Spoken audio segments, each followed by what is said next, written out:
A lot of people have lived there their entire life. Everything that they own, every treasure, every memory is there at their house. And trying to explain to that person, you need to abandon that and leave now. You could see the struggle in their eyes and trying to relate, like, this is important. This is the time you gotta go.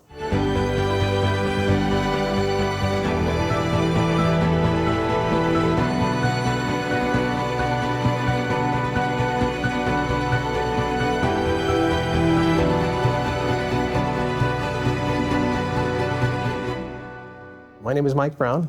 I'm a sergeant with the Ventura Police Department. Been with the department 17 going on 18 years now. I grew up in this area. Lived in Santa Paula, went to St. Bonaventure High School. I've been entrenched in this community my whole life. Other than going into the Marine Corps and shipping out for a couple of years and a tour in Iraq, I've been here my whole entire life. And Ventura PD was always the place ever since I was 5 years old. Wanted to be a police officer. So to me, this is my dream come true, and I love what I do. That night, I was a patrol sergeant. I was one of two patrol sergeants. I got a text message from one of my employees that said, "Hey, are we going to be helping out with the mutual aid?" And I'm like, "Mutual aid for what?" And they said, "Well, there's a fire in Santa Paula." And so we drove to another area where I could see the skyline. I could see the skyline was just orange. I was like, oh my God. At first, I thought my parents live in that area. Growing up in Santa Paula off of Highway 150, it was never uncommon to have fires out there and have to deal with the evacuation. I called my dad and he said, yeah, we had to evacuate because it was coming right across the street from our house. I was like, oh my goodness. And it seemed like minutes later, we were getting the call from the watch commander to come into the station. Because they were going to need help. We had no idea how fast the fire was moving. I think it really caught everybody off guard. I mean, if you told me within the hour the fire was going to be from Santa Paula into Ventura, I would have said, how can that happen? It just doesn't seem real. It never experienced anything like that.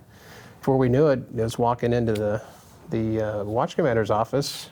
And we're coming up with a plan of how do we evacuate a third of the city. Looking at the map and the path that the fire was taking, the affected houses was just incredible. Like, how do we do this in such a short period of time? How do you teach somebody we need to evacuate a third of the city and you have 15 minutes to come up with a plan and put it into action? Through teamwork and communication, as we started reaching out, people started coming in, and we quickly deployed officers into the Ondolando area first. That looked like it was going to be the first affected area. And before we knew it, it was already here, and you could see it. You see the glow behind the hills. We had a handful of officers, because amongst all of this that was going on, there's still other chaoses taking place in the city, including another high priority incident that had happened in the Pierpont area with a guy with a gun. So this is going on at the same time that we're trying to use resources to make evacuations and notices to thousands of residents in areas that have one or two outlets.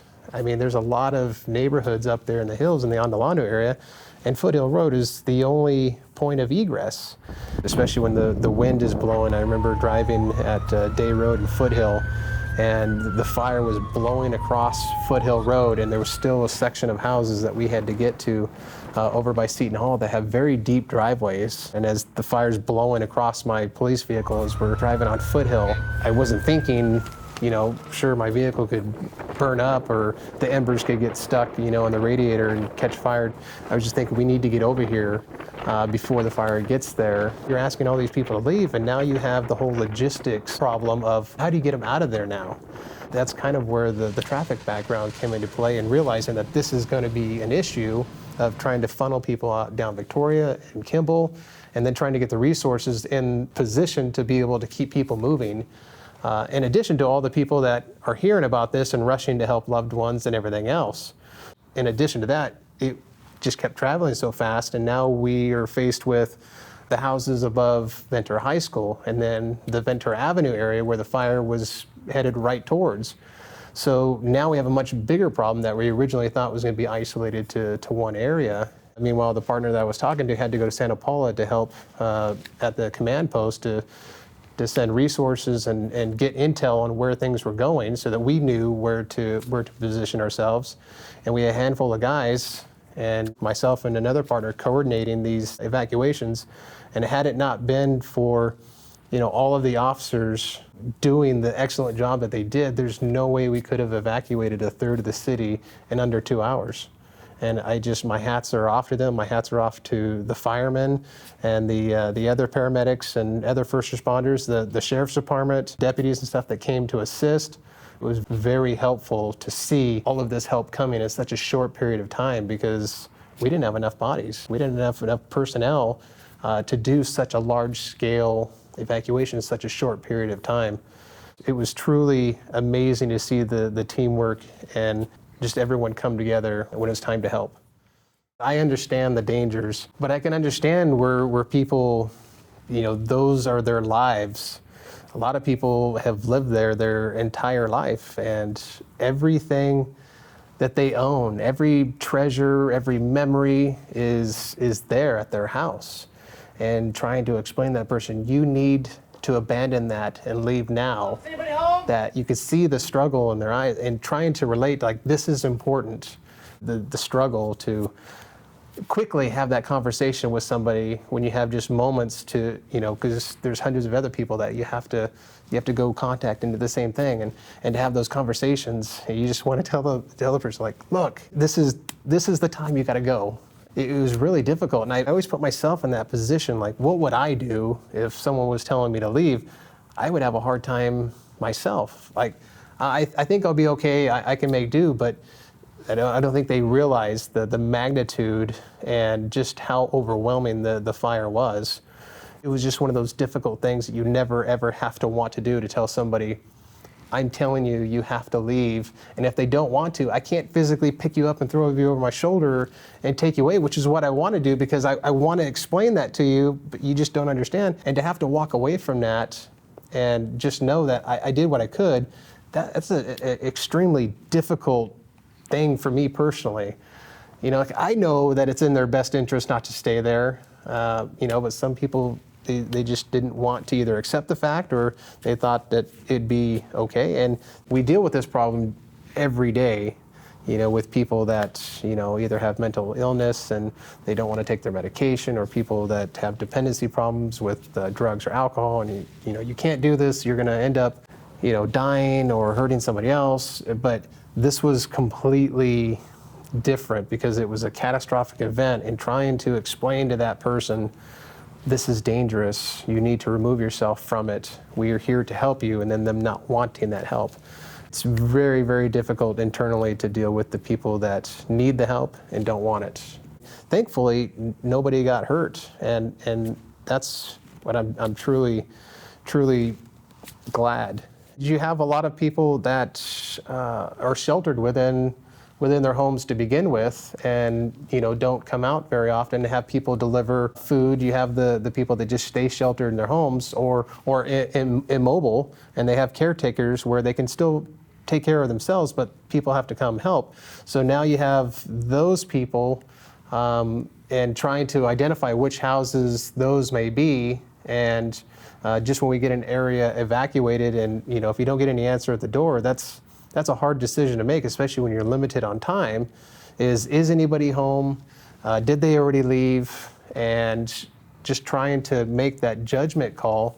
There was a couple people that ended up calling when the fire got extremely close, especially when the houses started catching fire, that said, hey, I'm in my house and I don't have any way out. I'm in a walker, and we had to send officers back into the affected areas, which is extremely dangerous, especially with some of the roads, because the way the fire was sweeping around, they could have easily been cut off and had no escape route. There were several officers that still put themselves in that position and went and physically helped take those people out, put them in their cars to drive them down the road to a place of safety. I had to do the same thing. One of the fire guys, when the fire was over by Arroyo Verde Park, he'd come down from Skyline and said, hey, I need you to take this guy. I had to put him in my car and drive him down to Victoria and Telegraph and drop him off at the shopping center and say, here you go, sir, here's a shelter. I got to get back up there and coordinate these other officers, because the fire was moving and it was going to jump Foothill Road into the neighborhoods, which no one ever would have thought that was going to be possible, but it did. And then trying to just stay ahead of it. Every time we thought we were in front of it, then a backfire would start coming down, and now we had to go backwards, just going back and forth all over the city, having to divert resources to the avenue, having to divert resources back to the Victoria area, and it was just a constant struggle. As a former combat veteran, you know, that's kind of ingrained. You know you're going to lose people, you know, when it comes to war, and I don't know if you just internally accept that, but it's different here. You know, our goal is never to lose anybody, whether it be in war, you know, or here in the States. But that is absolutely thinking that we could lose people. The way this is moving and the way that it's closing off streets, we absolutely could lose people. And especially as a supervisor, trying to keep track of several officers and where they're at, there were several times I had to reach out and say, you specifically don't go any higher. You need to come down from where you are because there's a risk you could be cut off. That was just weighing on my conscience of try to be hyper vigilant and keep track of everybody to make sure that no one was forgotten about, and make sure that we're still clearing all of the areas and the houses and the residents that we need to, and still keep all of the first responders safe. On top of that, it was just something that I would have had a very difficult time having to deal with if I had been responsible and, you know, couldn't do something for them. That would have been extremely weighing heavy on my heart. One of the more helpless moments in my career, there was an accident just down the street, and I'm in a key position where I'm having to look at this map on my computer screen and keep track of everywhere that we have sent officers to make notifications to evacuate so that we don't miss anybody. And I have this lady that runs up to my car and says, hey, there was an accident down the street. And I wanted to go help, but I have this choice now. Do I go help one person or do I help the hundreds? And my fear was, if I miss one street and don't keep track of what we have cleared and evacuated, hundreds of people could die. And I had to tell her, ma'am, I'm truly sorry, but I can't do anything. I have help coming. I radioed it in, the fire and paramedics, but I physically can't leave here. And I felt horrible.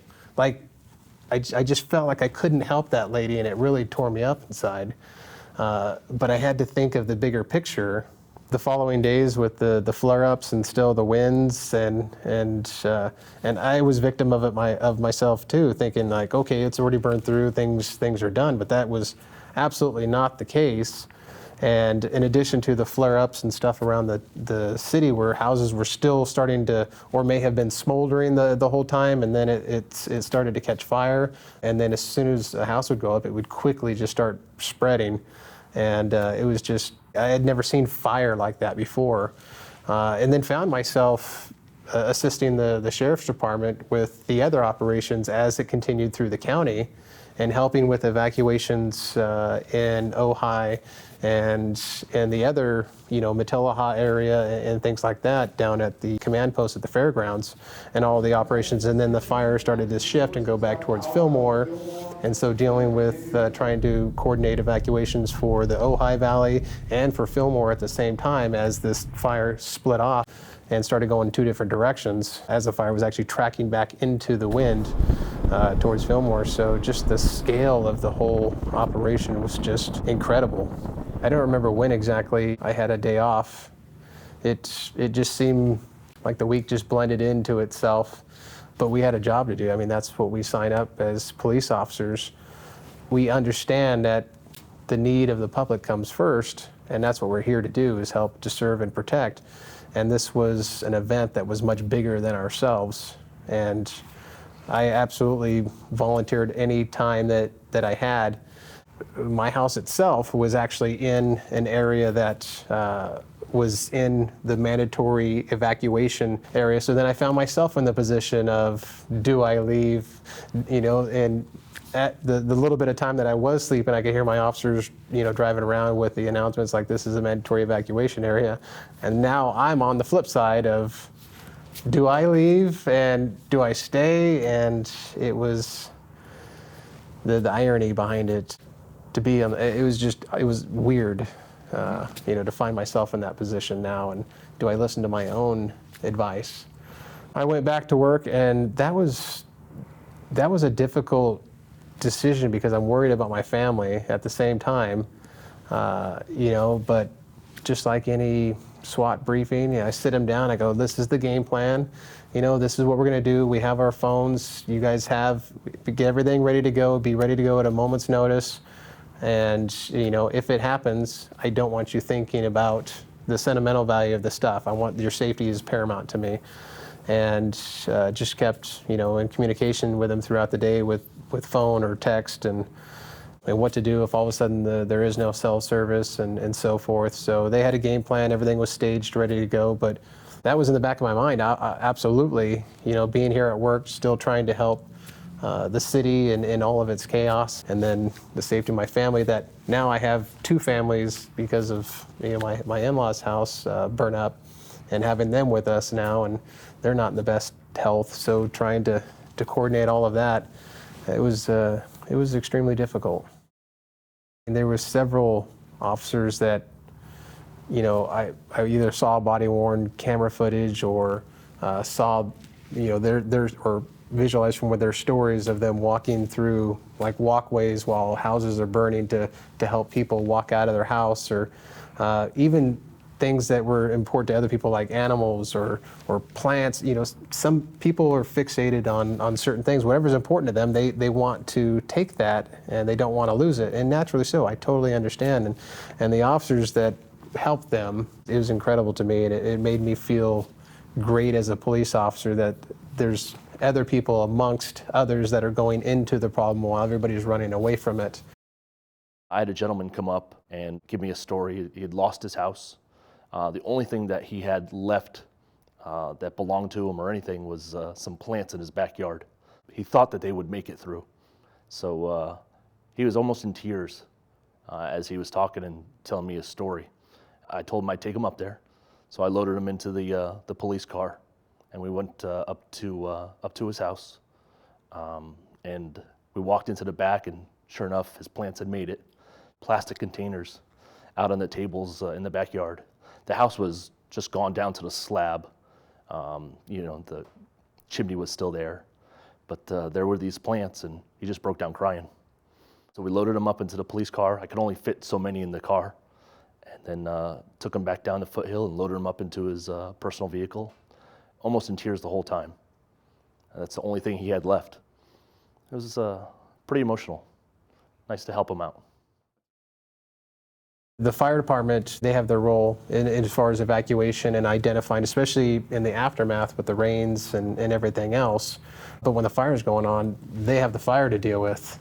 We have everything else to deal with, and that's getting the people out of the way so that they can do what they need to do. The teamwork and the heroism of the first responders and even some of the citizens. When you get to a house and you're trying to help somebody, and then someone on the street comes over and helps you help them, that makes me feel, I get the tingle inside. Like there are, decent people that still care. It's very easy, especially in this line of work, to get jaded and think that people don't care anymore.